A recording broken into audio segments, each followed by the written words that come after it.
রাইয়ান নামক দরজা, ওই দরজার মাধ্যম দিয়ে একমাত্র যারা নাকি দুনিয়াতে রোজা রাখছে তারাই ওই দরজা দিয়ে প্রবেশ করে। রোজাদার ব্যক্তি কেন রোজাদারকে আল্লাহ বললেন রোজাদার আমার আর আমি রোজাদার। সুবহানাল্লাহ। রোজাদারের জন্য যে আল্লাহ হয়ে যায় তাহলে আর কিছু লাগবে আপনার কেন বলেন? আল্লাহ তাআলা বলেন এই কারণেই রোজার মাধ্যমে, রোজা যেমন একটা বড়, আমি একটা কথা বলেছিলাম রমজানের জন্য, রোজার জন্য আল্লাহ পাক কোরআনের মাধ্যমে যত সুন্দরভাবে আলোচনা করেছেন অন্য ফরজের ক্ষেত্রে এত সুন্দর আলোচনা করেন নাই। এটাকে ভেঙে ভেঙে আপনি সফর অবস্থা কেমনি রোজা রাখবেন, মা বোনেরা মাসিক হওয়ার পরে রোজা ভেঙে গেলে ওই রোজাগুলি কেমনি রাখবেন সেটাও আলোচনা করা আছে। আপনি যে কোনো সমস্যার কারণে অজুহাতের কারণে রোজা ভেঙে ফেলেছেন সেটার বিষয়ে আলোচনা আছে। এমনভাবে রমজানের রোজা নিয়ে এত সুন্দর গভীর আলোচনা করেছেন যে আলোচনাটা অন্য কোনো ক্ষেত্রে করেন নাই, এজন্যই করেছেন। আল্লাহ তাআলা বলেন যে ওই মাহে রমজানের রোজা যারা রাখে তারা একমাত্র আমার জন্য রাখে, তার কারণ হলো একটা, শুনেন তাটা কি? সেই কারণটা হলো মাহে রমজানের রোজা ব্যতীত আপনার সম্পদ আছে, হজ করবেন, বাপের সম্পদ বিক্রি করে হজ করবেন, আপনার অহংকার টাকাটা সরাবে। মানুষ আমাকে হাদিসা বলবেন, মানুষ আমাকে হুজুর বলবে সম্পদ আছে হজ করছি, মানুষের কারণ পেতে তো না যায় মরে হজটাও করতে হবে, বুঝতে পারবো? আপনার বাবা নামাজি ছিল, আপনি তাবলীগ করেছেন, হাফেজ হয়েছেন, মাওলানা হয়েছেন, অনেক কিছু শিখেছেন, কিন্তু নামাজ পড়েন। অনেক সময় সামাজিকের কাঠিরে দেখে যায় নামাজের মাধ্যমে যে নামাজ পড়েন, অহংকার টাকাটা সরাবে। সাদাকা করেছেন, যাকাত দিয়েছেন, মানুষকে আপনি টাকা পয়সা দিয়ে বিভিন্নভাবে সহযোগিতা করেছেন, এর মাধ্যমে অহংকার টাকাটা স্বাভাবিক। মানুষ বলবে আপনাকে দানাধিক, মানুষ বলবে মুখটা ভালো, তার সম্পদ থেকে গরিব দিকে দেখশন করে, ভাই বন্ধুকে দেখশন করে এবং কি আত্মীয় স্বজনের হক আদায় করে। সমস্ত ক্ষেত্রে আপনি যদি সাদাকা করেন সেটার মাধ্যমে রিয়া টাকাটা স্বাভাবিক। আপনি যাকাত দেন, রিয়া টাকাটা স্বাভাবিক। আপনি কি করেন? নামাজ পড়েন, রিয়া টাকাটা স্বাভাবিক। সমস্ত ইবাদতগুলোর মাধ্যমে রিয়া টাকাটা আপনার আমার জন্য স্বাভাবিক হয়ে যেতে পারে। আল্লাহ তাআলা যেন আমাদের প্রত্যেকটি ইবাদতের ক্ষেত্রে রিয়া মুক্ত ইবাদত করার তৌফিক দান করেন, সকলে বলে আমিন। এজন্য আল্লাহ রব্বুল আলামিন বলেন একমাত্র একনিষ্ঠভাবে একমাত্র যে ইবাদতটা আমার জন্য হয় সেটা হলো রোজা, সিয়াম। সেটা কি? সেটা কেন হয়? সারাদিন 15 ঘন্টা শুনে 17 ঘন্টা রোজা রাখা একটা মানুষ রাখে না? যারা কৃষি কাজ করে তারাও কিন্তু রোজা রাখে, নামাজ না পড়লে রোজা রাখে। রোজা রাখার পরে ওই কৃষক ব্যক্তি যদি পাগলও হয়, পাগলেও কিন্তু মানুষের দেখেন এটাকে 17 ঘন্টা উপবাস থাকবো। আমি বললাম আচ্ছা দাও তুমি এটা দিবা, আমি 17 ঘন্টা উপবাস থাকবো। 10 ঘন্টা আমার পাওয়া দিচ্ছেন, 16 ঘন্টা দিচ্ছেন, কোনো 5টা মিনিট যদি আমি গোসলে যাই তারি পেটের মধ্যে কিছু বলতাম না। আল্লাহ পাক রব্বুল আলামিন আপনার আমার ওই রোজাকে এত পছন্দ করেন কেন? এই রোজাকে আল্লাহ পাক গ্রহণ করবেন কেন? তার পিছনে কারণ একটাই, সেটা হলো একজন মানুষ 17 ঘন্টা পাগলের উপবাস থাকবে না? থাকবে? পাগলের 17 ঘন্টা উপবাস থাকবে না, সে অনাহার থাকবে না। একজন মানুষ মূর্খ হোক, অজ্ঞানী হোক, সে যদি বুঝে যে রোজা, ওই সময় সেহরি খাবারের পর থেকে মাগরিবের আগ পর্যন্ত উপবাস থাকার নাম রোজা। ওই ব্যক্তি ওই সারাদিনের মাধ্যমে একমাত্র আমরা ওযু করার সময় ওই ব্যক্তি বলবো এটা বন্ধ করবো, যদি ভিতরে পানি না জায়গা বুঝতে পারবেন। আর নয়তো আপনি যদি এই ইচ্ছা পোষণ না থাকতো, আল্লাহর জন্য রোজা রাখছেন, ইচ্ছা পোষণ যদি না থাকতো, আপনি বাথরুমে বলেন, ড্রয়িং রুমে বলেন, আলাদা পার্সোনালি রুমে বলেন, যাইয়া আপনি আলাদা যাইয়া পিসার লোকমা খাইয়া পেট ভর্তি করে তাকে স্বাভাবিক ছিল না? করতে পারতেন না? করতে পারতেন, কিন্তু এদিকে আমরা করি? কোনো মানুষে করে? এটা কিন্তু কেউ করে না। এইটার সাথে কেউ ফাইজলামি করতে রাজি করেন না, এটা হলো বিষয়।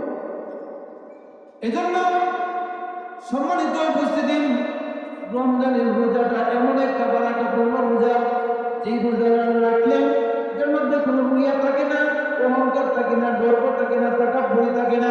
আপনি সারাদিন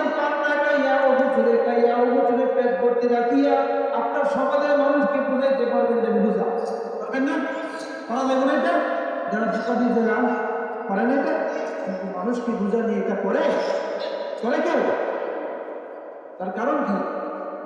তার কারণ একটাই, তারা বলে সারা মাস সারা বছর দেব নামাজ অধিক মতো পড়তেছে আছে, এই রমজান মাসটার মধ্যে আরো একদম নামাজও করবো।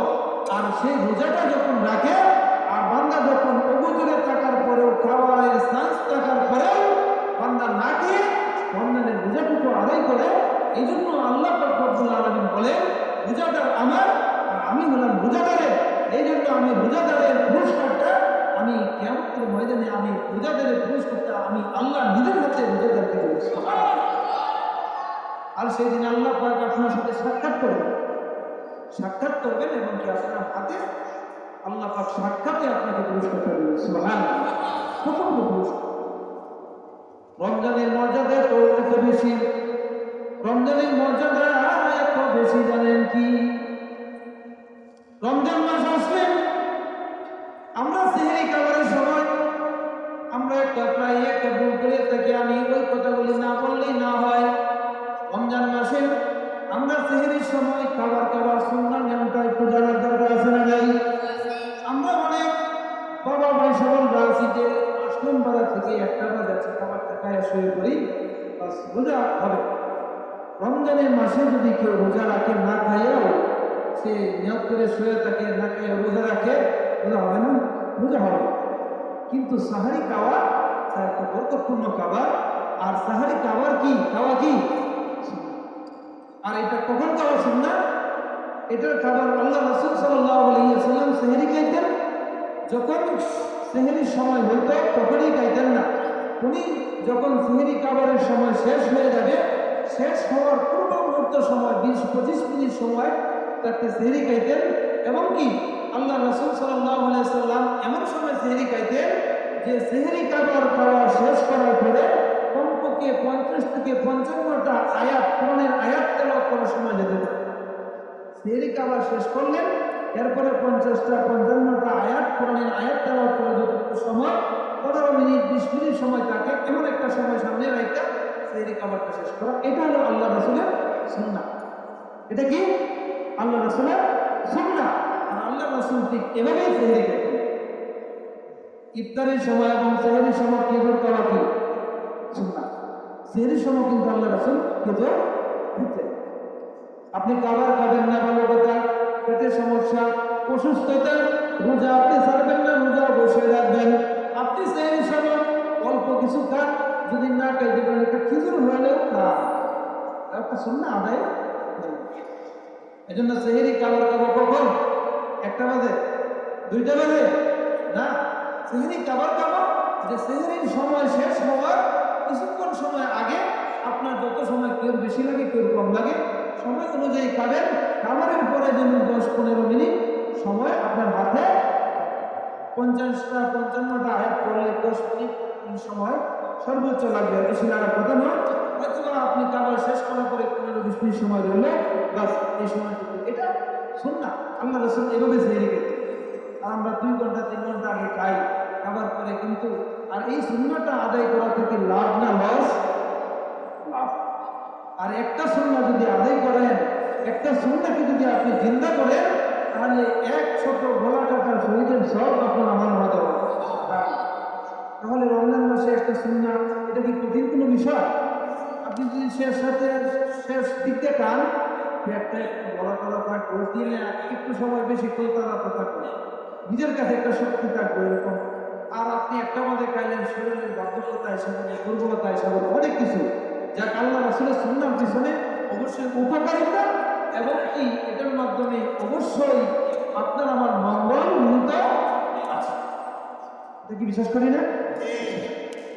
এই জন্য সম্মানিত অবশ্যই মাহে রমজান মাস আসলো, ওই মাহে রমজান মাস মানে এই নয় যে রমজান মাস আসলো শুধু সেহরি খাওয়া, ইফতার করা এবং কি আপনি নামাজ না পড়ে শুধু আপনি রোজাটা আদায় করা, এটা শুধু মাহে রমজানের শিক্ষা নয়।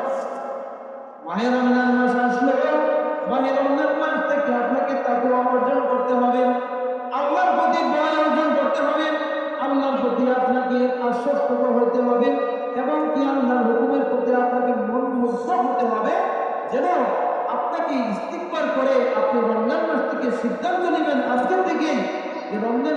থেকে নিয়ে আর শেষ পর্যন্ত রমজানের ভিতরে এই একটি মাসের ভিতরে আমি একটি গুনার কাজও করব না, একটি মিথ্যা কথা বলবো না, একটি গীবত করবো না, শেকার করবো না, তুহমত করবো না, আমি কোনো একটা খারাপ কাজের মাধ্যমে দৃষ্টি আকর্ষণ করব না। এটা রমজানের পূর্ব প্রস্তুতির মাধ্যমে আপনাকে সিদ্ধান্ত নিতে হবে যে রমজান মাসটা এইবারে রমজান মাস, এটা আমার মঙ্গলপূর্ণ রমজান মাস কাটাবো।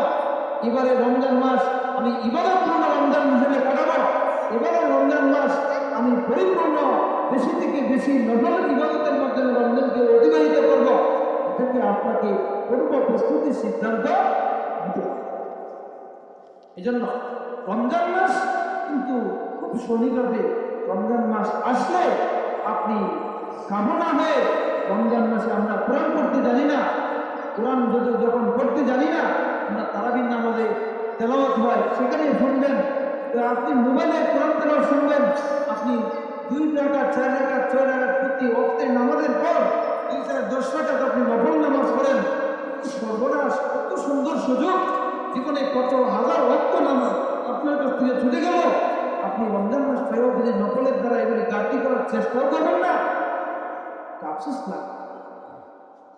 রমজান মাস আসলে আপনার সন্তানকে আপনি ইফতার করাবেন, সন্তানকে শেষ রাত্রিতে সাহারি খাওয়াবেন, এই বরকতপূর্ণ খাবার খাওয়াইয়া ওই সন্তানদেরকে আগামী দিনের জন্য তৈরি করে তুলবেন।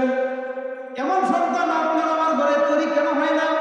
যে সন্তান হয়েছিল আব্দুল কাদের জিলানী, উনি কেমন সন্তান ছিলেন? ছোট কিছু আমরা শুনছেন না, বড় পীর আব্দুল কাদের জিলানী বলে না, উনি কি সাধারণ কোনো ব্যক্তি ছিল? অনেক বড় আল্লাহ বুজুর্গ মানুষ ছিলেন। উনি কেমন সন্তান ছিলেন? ওনার যে শুনি যেমন আব্দুল কাদের জিলানী, আমরা অনেকে শুনে থাকি আব্দুল কাদের জিলানী তার মার পেট থেকে হাফেজ হয়ে আসছেন, এরকম শুনি না আমরা। আমি সংক্ষিপ্ত আকারে আপনার আমার সন্তানকে ওই বারাকাপূর্ণ খাবার খাওয়ানো এবং কি আপনি নামাজে যাচ্ছেন, বাড়িতে বলছেন যে আমি ইফতার করে বাচ্চাকে নিয়ে মসজিদে চলে যাচ্ছি, তুমি করে ওই মেয়েটাকে নিয়ে নামাজ পড়তে থাকো। আপনার সন্তানকে আঙ্গুলের মাথায় ধরে ধরে নিয়ে মসজিদে চলে যান, আরেকটি সন্তান বাড়িতে রেখে যান, মা নামাজ পড়বে, সন্তানও নামাজ পড়বে, গাড়ে উঠবে, পিঠে উঠবে, সে জায়গায় বসে থাকবে, বসে থাক। মসজিদে যাবেন আপনার সন্তানকে নিয়ে, মসজিদে যদি কোনো ব্যক্তি সন্তানদেরকে দূর দূর করে, ওকে আগে মসজিদ থেকে বের করে। নিশান এগুলা। আল্লাহ রাসূল নামাজ পড়াইতেন, আল্লাহ রাসূলের নাতিরা হাসান হুসাইন তুলে নিয়ে নামাজ পড়াইতেন, কান ধরতে বই থাকতেন। কি এগুলি কি ছিল না? আল্লাহ রাসূল বলেন যে মসজিদের মাধ্যমে নামাজ যেমন ফুল বাগানের মাধ্যমে ফুল থাকে, শুধু ফুল বাগান কিন্তু শোভা পায় না। ফুল বাগানের মাধ্যমে প্রজাপতি উড়ে না, উড়ে না, উড়ে না। ফুল বাগানের মধ্যে প্রজাপতি উড়লে ওই ফুল বাগানের সৌন্দর্য কি বৃদ্ধি হয় না? সুন্দর লাগে না? তেমনি ভাবে আল্লাহ রাসূল বলেন যে নামাজের মাধ্যমে মসজিদের মাধ্যমে ছোট ছোট বাচ্চারা আসবে নামাজ পড়তেন, ওরা নামাজের সামনে দিয়ে বই পড়বে, আবার কেউ কাঁধে উঠবে, কেউ সর্দার জায়গার মধ্যে বসে থাকবে। এরা হলো প্রজাপতি, নাকি প্রজাপতি। তাদেরকে আপনি দূর দূর করেন, মসজিদ থেকে তাড়িয়ে দেন। বেয়াদব দেখো, আপনি তো ওই বয়সে নামাজই আসেন না। আমরা নিজেকে চিন্তা করি, আমরা যখন আপনার আমার বয়স 5 বছর 4 বছর 6 বছর, তখন কিন্তু এত মসজিদও ছিল না, মসজিদে যাওয়ার ভাগ্যও আমাদের হয় নাই, মসজিদে যান নাই। আর এই ছোট বছর বাচ্চারা আজকে দেখছে নামাজ পড়ছে, ওরাই তো আগামী দিন টুপি নিয়ে বয়স হয়ে আসা কাতারের মাধ্যমে সারিবদ্ধ হয়ে দাঁড়াবে। ভদ্রলোকের বাচ্চা দাঁড়াবে না? এজন্য এদেরকে দূর করবেন না, মসজিদে নিয়ে আসবেন, আরেকজন বাচ্চা থাকলে ঘরে দিয়ে আসবেন, ঘরে নামাজ পড়ানোর জন্য। আব্দুল কাদের জিলানী রহমতুল্লাহ আলাইহি উনি যখন মার পেটে দিলেন, এই শুনেন, এই কথা বলেন, এই আব্দুল কাদের জিলানী, আমি মা বাবাদেরকে বলবো আপনারা একটু মনোযোগ দিয়ে শুনেন, আপনার আমার সন্তানকে কতটুকু প্রস্তুতি করা দরকার। আব্দুল কাদের জিলানী যখন তার মার পেটের মাধ্যমে ছিলেন, ওই মার পেটের মাধ্যমে থাকা অবস্থায় আব্দুল কাদের জিলানীর মা কিন্তু কোরআন তেলাওয়াত করতেন বেশি, কোরআন তেলাওয়াত করতেন বেশি, কোরআন তেলাওয়াত করতেন। আব্দুল কাদের হওয়ার পরে আব্দুল কাদেরকে যখন ছোট্ট মানুষ, পিচ্ছি মানুষ, কথা বলতে জানেন, কথা বলতে পারে, এরকম যখন বয়স হয়েছে, আব্দুল কাদের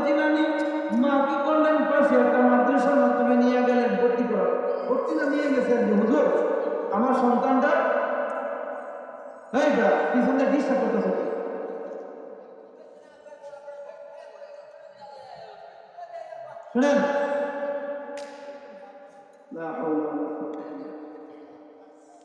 শুনেন সম্মানিত অবস্থা, তখন আব্দুল কাদের জিলানী যখন ছোট্ট বয়স, তখন তার মা তাকে নিয়ে গেলেন মাদ্রাসায় দিয়ে আসতে, সন্তানটাকে এই কোরআন শেখানোর জন্য, আদব কায়দা শেখানোর জন্য। তখন আব্দুল কাদের জিলানীকে কি করলেন, ওই মা কি করলেন, মাদ্রাসার মাধ্যমে যায় বললেন, হুজুর আমার ওই সন্তানটাকে আপনার কাছে দিয়ে গেলাম, আমার ওই সন্তানটাকে সালাম কালাম শিক্ষা দিবেন, আমার সন্তানটাকে আপনি একটু আরবি পড়াবেন। আব্দুল কাদের জিলানীকে কি করলেন, তার মা মাদ্রাসার হুজুরের কাছে দিয়ে গেছে। হুজুর ক্লাস শেষ করার পরে সর্বশেষে ডাকলো আব্দুল কাদের জিলানী, এই ছেলে তুমি আসো, এদিকে আসো, পড়া নিয়ে আসো। আব্দুল কাদের জিলানীকে যখন ডাক দিলেন, আসলো, আসার পরে বলল, তুমি আমার সাথে পড়ো, আউযু বিল্লাহি মিনাশ শাইতানির রাজিম। আব্দুল কাদের জিলানী পড়তেছিল।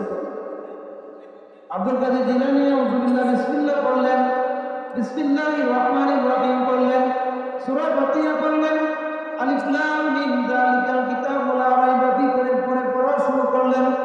পড়তে যখন শুরু করলেন, আব্দুল কাদের জিলানীর উস্তাদ তো অবাক হয়ে গেল, এই বাচ্চা তোমাকে বললাম পড়তে, তুমি পড়তে শুরু করলা, এই পড়া কতক্ষণ চলবে? হুজুর আপনি না থামাইলে কে 15 পড়া, সুবহানাল্লাহ, কয় পড়া? 15 পড়া বলবে, ছোট্ট বাচ্চা। আব্দুল কাদের জিলানী উস্তাদ অবাক হয়ে গেলেন, কি বড় ছাত্রকে ডাক দিয়ে বললেন, চলো তাড়াতাড়ি দৌড়ে যাও, আব্দুল কাদের জিলানীর আম্মাকে ডাক দাও। যা বললো আব্দুল কাদের জিলানীর মাকে, উনি সে দ্রুত আসলেন, জায়গায় দিয়ে আয়সা বললেন, হুজুর কি সমস্যা, আমার ছেলে কোনো বেয়াদবি করছে না?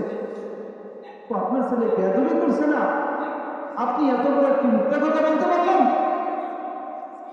আব্দুল কাদেরের মা বলে, হুজুর আমি আব্দুল কাদেরের মা কোনোদিন জীবনে কোনোদিন মিথ্যা কথা বলি নাই, আমি আব্দুল কাদেরের মা জীবনে কোনোদিন মিথ্যা কথা বলি নাই, আমি মিথ্যা কথা বলতে পারি না, মিথ্যা কথা বলা পছন্দ করি না, আমি আমার সন্তানকে সেই শিক্ষাও। তাহলে মিথ্যা কথা বললেন না, আপনার সন্তানকে বলছেন এই আউযু বিল্লাহি বিসমিল্লাহ শিখাইতাম, আমি কথা বলাইতাম, আদবকে তো শিখাইতাম, কিন্তু ওই সন্তান আসার পরে আরেকটা বিষয় হলো, আদবটা দেখাইছে, ছাত্রকে যখন উস্তাদে ডাক দিল আসার জন্য, আয়সা এই মুসলাই এবারে নামাজের শুরুতে খুব ভদ্র শব্দ, এটা তো আল্লাহর ওলি, এটা বসাতেই প্রমাণ হয়ে গেছে, বুঝছেন?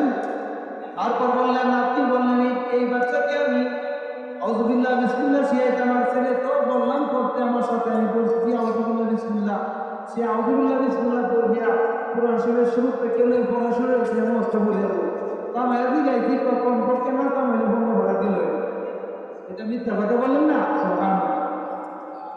আব্দুল কাদের জিলানীর মা বললেন, হুজুর আপনার সাথে মিথ্যা কথা বলি নাই, আমি আমার সন্তানকে কোনোদিন কোরআন শিক্ষা দেই নাই, আলিফ কথা উপরে নেই, আমি আমার সন্তানকে শুধু এতটুকু শিক্ষা দিয়েছি, আমার সন্তানকে আদব শিক্ষা দিয়েছি, আদব কাকে বলে, এবং কি আমার সন্তানকে সালামটা দেওয়ার শিক্ষা দিয়েছি, আর দ্বিতীয় কোনো শিক্ষা ওই সন্তান জন্ম নেওয়ার পরে আমি কোনো কিছু শিখাই নাই, আল্লাহর কাছে আমি কোনো কিছু শিখাই নাই। উস্তাদ বললেন, আব্দুল কাদেরের মা তাহলে ওই সন্তান এগুলি শিখলো কেন? আপনি বলুন তো। আব্দুল কাদেরের মা, আপনি সত্যি কথা বলেন তো, ওই আব্দুল কাদের জিলানী যখন আপনার পেটে ছিল তখন আপনি কি করতেন? তখন বললেন, হুজুর ওই সন্তান যখন আমার পেটের মাধ্যমে ছিল, তখন আমি বেশি বেশি কোরআন তেলাওয়াত করতাম, বেশি বেশি কোরআন তেলাওয়াত করতাম, এবং কি কোরআন তেলাওয়াত করার পর সন্তান যখন ভূমিষ্ঠ হলো, এই সন্তানকে আমি একেবারে 25 মাস পর্যন্ত, 2-2.5 বছর পর্যন্ত আমি আমার সন্তানকে আমার বুকের দুধ পান করাইছি, দুধ খাওয়াইছি, এবং কি তখন কি করতেন উস্তাদ যদি গাইতেন, তখন কি করতেন, আমার সন্তানকে যখন আমার বুকের দুধ খাওয়াইতাম, তখন আমার সন্তানকে দুধ খাওয়াইতাম, আর যে আরেক দিক দিয়ে আমি কোরআন শরীফ তেলাওয়াত করতাম। সুবহানাল্লাহ। যে কোরআন শরীফ তেলাওয়াত করতেন আর কি করতেন, যে আমি যখন কোনো কাজ কাম নাই, কোনো কিছু সময় যখন কাটে না, আমি ওই বাচ্চাকে খুলে নিয়ে কোরআন তেলাওয়াত করতাম, এবং কি কোরআন তেলাওয়াত করে মুখস্থ করে শুনতেছি, মুখস্থ করতেছিলাম যে আব্দুল কাদেরের মা ওই মুখস্থ করার সময় কতটুকু মুখস্থ করেছিলেন। আব্দুল কাদেরের মা বলেন, ওই সন্তানকে আমি 2.5 বছর পর্যন্ত বুকের দুধ খাওয়াইলাম, আর ওই দুধ খাওয়ানোর সময় টুকুর মাধ্যমে কোরআন তেলাওয়াত করতে করতে আমি 1 নয় 2 নয় এক এক করে 15টি পারা আমি মুখস্থ করে ফেলেছিলাম। আব্দুল কাদেরের মাকে ওই মুস্তাফি ডাক দিয়ে বলতেছেন, আব্দুল কাদেরের মা, উনি তো যা করেছিলেন ভালোই করেছিলেন। তোমার সন্তান যখন বুকের দুধ খাইতেছিল, তোমার ওই সন্তানের কানগুলা কিন্তু খোলা ছিল। আব্দুল কাদেরের মা, তুমি ওই 15 পারা পড়লা কেন? তুমি যদি ওই সময় ওই 30 পারায় কোরআন শরীফ যদি করে নিতা, তোমার আজকে ওই সন্তান 30 পারায় কিন্তু মুখস্থ করে ফেলত। কি সন্তান তারা তৈরি করেছে! 15 পারা দুধ খাওয়ানোর ভিতর দিয়ে করতেন, আর সন্তানের কেমন সন্তান, গর্ভকালীন টাকা অবস্থা কেমন মা ছিলেন উনি, কেমন পাত্র ছিলেন উনি, যে তার গর্ভের মাধ্যমে টাকা অবস্থায় তার মার এমন আসর পেয়েছিল যে সন্তানটা দুধ খাওয়া অবস্থায় তার কান খোলা ছিল এবং কি কোরআন মুখস্থ করে বললে পড়লেন পড়া। এটা কি সাধারণ নয় সন্তান? এই সন্তানকে আজও হওয়া সম্ভব না? সম্ভব নয়। এই সন্তান উপহার কে দিবে? মা দিবে। কে দিবে? মা। তেমন মাটাও তো দরকার, দরকার না? এখন আপনার সন্তানকে, আমার সন্তানকে দুধ খাওয়ানোর সময় কোরআন তেলাওয়াত করবো, তার দূরের কথা, দুধ খাওয়ানোর সময় আরো 10 টাকা আমি করি, দুধও খাওয়াই, কাজও করি, আবার 3 মিনিট লয়ে গল্প করি, আশাকে বুঝান এই না সেই, আশাকে বুঝি এই না সেই, কত কিছু করি না আমরা, এগুলি করি। কিন্তু বাচ্চাকে দুধ খাওয়াচ্ছেন, দুধ খাওয়ানোর মাধ্যমে কোনো আল্লাহর নাম নাই, রাসূলের নাম নাই, কোরআন তেলাওয়াত নাই, ভালো কিছু আপনার ভিতরে হয় না। সেটা হয় দুনিয়াবি কত কিচ্ছা কাহিনী দিয়ে আপনার সময়কে অতিবাহিত করেন। করার পরে সন্তান বড় হয়, বড় হওয়ার পরেও আপনার সন্তানকে নিয়ে আপনি নামাজে যাবেন, নামাজ পড়বেন। আপনি নামাজ পড়েন বলা, যখন মা নামাজ পড়ে সন্তানকে নিয়ে নামাজ পড়ে সেটাও করি না। বরং পরে বড় হওয়ার পরে হুজুরের কাছে সারাটা কথা শুনে না, একটা তাবিজ করে তাবিজ করে দেবেন, সারাটা একটু কুফা দিয়ে দেবেন, তাই না? রিপুর কাম নাজির নাই, আপনার কাজ আছে না?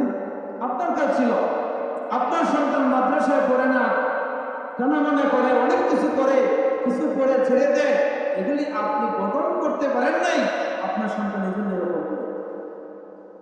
এই জন্য রমজান মাস আসলে আপনার সন্তানকে আপনি দূরে রাখবেন না। ইফতার করতে যাবেন, বাড়িতে করেন, সন্তানদেরকেও সাথে বসাবেন, পরিবারের সবাই বসবেন। 7 বছরের বাচ্চা আপনার মাদ্রাসায় পড়ে, বলেন বাচ্চাকে বাবা দোয়া করো। 10 বছরের বাচ্চা আপনার অনেকেই আছে মাদ্রাসায় পড়ে, বসাইবেন, খাওয়াইবেন, বলবেন ইফতারের আগে একটু দোয়া করো। মাসুম বাচ্চা দোয়া করবে, ওই সময় তো এমনি নিশ্চিত দোয়া কবুলের সময় আরো নিশ্চিত আপনার সন্তান নাবালক, ওই সন্তান দোয়া করবে, অবশ্যই দোয়া কবুল। এই জন্য দোয়া করবেন ইফতারের পূর্ণ সময়, কবুলের সময় দোয়া করে আল্লাহর কাছে চাইবেন, আল্লাহ সন্তান মাতৃবে আপনি বলবেন, আল্লাহ এই মাসুম বাচ্চা রসুল্লাহ দোয়া কবুল করো, আর আমার এই বাচ্চাকে কোরআন এবং হাদিসের বহর হিসেবে কবুল করো। এভাবে আল্লাহর কাছে দোয়া করবেন। মসজিদে নিয়ে যাবেন, নামাজ পড়বেন, আপনার আশেপাশে দৌড়াদৌড়ি করো, এটা দেখবে বুঝবে, যখন সময় হবে দেখবেন ওই বাচ্চাই মসজিদে যায় 7 বছর 8 বছর বয়সে যায় কাতারে ভদ্রভাবে দাঁড়ায়, এই ছেলে দাঁড়ায়। আর শিখাইবেন না, যাবেন না, আপনার মতো দেখবেন আমরা যেভাবে মসজিদকে এড়িয়ে চলি, তারাও তো বড় হলে এভাবে এড়িয়ে চলি। এই জন্য সম্মানিত উপস্থিতি, আমি আর সময় নষ্ট করব না। আমি আসলে আপনাদেরকে আমি নিজের মতো মনে করে কিছু কথা বলতেছিলাম। আমরা রমজান মাস আসলো, এই রমজান মাস থেকে শিক্ষা গ্রহণ করা, রমজান মাস থেকে আমাকে আপনাকে এমন শিক্ষা গ্রহণ করা যে শিক্ষাটা আগামী 11 মাস পর্যন্ত আপনার আমার মাধ্যমে বহাল এটা করা, যেন রমজান মাসে আমার প্রত্যেকটি, আমি আপনারা যে গুণাগুলি আপনারা করেন, অনেকেই নামাজ পড়ি না, অনেকে সুদ খাই, অনেকে পরের মার আমি ফেলে গেছি, অনেকে অনেকভাবে আমি নিজেকে নিজে খুশি। আপনি নিজেকে নিজে মোরাকাবা বসলে, নীরবে নিয়ে বসলে বুঝতে পারবেন, নিজের দোষ নিজেই ধরতে পারবেন যে কতটুকু ভালো মন্দ করছে। বন্ধ যেগুলো আছে বলে আপনি নিজে নিজে সিদ্ধান্ত নেন, একটা একটা করে তালিকা করেন যে রমজানের প্রথম দিন থেকে আমি ওই তালিকা থেকে একটা একটা করে লিস্ট থেকে আপনি এগুলি বাতিল করবো। ইনশাআল্লাহ আপনি ইচ্ছা করেন রমজানের রোজাকে ধারণ করেন, নামাজ পড়েন, নফল নামাজটা পড়েন, আর ইচ্ছা করেন আমি এই গুণাটা ছেড়ে দেবো, ইচ্ছা করেন আমি এই কাজটা ছেড়ে দেবো, ইচ্ছা করেন আমি সুদ খাইতাম সুদ খাবো না, ইচ্ছা করেন আমি যে নামাজ সারা জীবন পড়লাম না আর বাকি কোনোদিন নামাজ ছাড়বো না। আমার শিক্ষার জন্য, উপযুক্ত শিক্ষার জন্য আমি তাবলিগে যাব, প্রয়োজনে যার কাছে যায় শিখতে হয় সেখানে যাব, যাই আমি শিখব, শিখে আমি ওই বাকি জীবনটুকু একমাত্র লিল্লাহি রাব্বিল আলামিনের জন্য আমি ইবাদত বন্দেগী করে মৃত্যু আগ পর্যন্ত আমি আগে ঈমান আমলকে মজবুত করি। এই ইচ্ছাটুকু আমরা সকলে করার আশা আছে না ইনশাআল্লাহ? সকলে হাত তুলি, আমরা সকলে বলি হে আল্লাহ আমি তোমার গুনাহগার বান্দা, আজকে ওয়াদা করলাম রমজান মাসে আমাকে যদি পৌঁছাইয়ে দেন রমজানের হক যথারীতিভাবে আদায় করব ইনশাআল্লাহ। আপনার হুকুম নামাজ আদায় করব। আল্লাহ তাআলা আমাদের সকলকে কবুল করেন, সকলে বলে আমিন। সম্মানিত উপস্থিতি, আপনারা আসলে আমি অনেকক্ষণ সময়ের কথা বলে বললাম, আমি আপনাদের সন্তান হিসেবে একটু সময় নিয়েছি। আমাদের আজকে যে প্রধান আলোচক মমতাজউদ্দিন হায়াতপুরী ভাই আয়সা বলছেন তাই আমাদের কাছাকাছি। এখন এই যে আমার বড় ভাই হযরত মাওলানা শফিকুল ইসলাম সুনামগঞ্জি, ভাইয়ের বাড়ি সুনামগঞ্জ, সুনামগঞ্জ থাকলেও আমাদের পার্শ্ববর্তী এলাকায় থাকে, কিন্তু ভাই অত্যন্ত সরলিত কণ্ঠে কোরআন এবং হাদিসের আলোকে কথা বলবেন। আমরা আশা করি এখনো যারা, আমি বলবো আপনাদের সন্তান হিসাবে, এখনো যারা বাড়িতে ঘরে দোকানে বসে আছেন, আমরা সকলেই মাহফিলে চলে আসি, সকলেই মাহফিলে চলে আসি। আমি মা বোনদের